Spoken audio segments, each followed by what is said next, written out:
Tough. High sounds, space gone. Tiri kwa high sounds.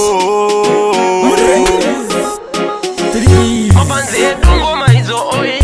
Korerino no tepo mauroi. Tawataka ngoma za jiboy. Ai botu wanga zoi. Saka wazuona upenyu ndizo za unaita. Saka naga jose munu wese no toshida. Saka maona space gone. Nasindo pandashika. Jungu zangu jede ndichande zinobatika.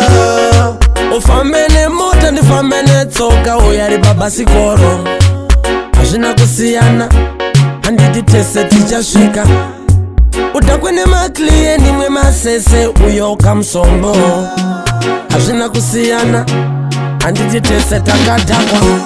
Saka wazviona upenyu ndizvo zvaunoita. Zvakanaka zvose munhu wese unotozvida. Saka maona space gone. Nasindo pandashika. Jungu zangu jede ndichande zinobatika.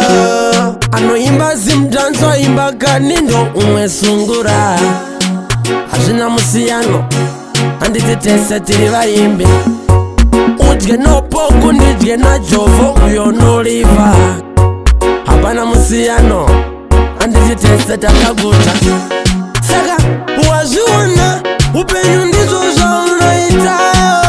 Zvakanaka zvose munhu wese unotozvida. Saka maona space gone. Nasindo pandashika. Jungu zangu jede ndichande zinobatika. Ufambene mota ndifambene tsoka uyari baba sikoro. Hazvina kusiyana handiti tese tichasvika.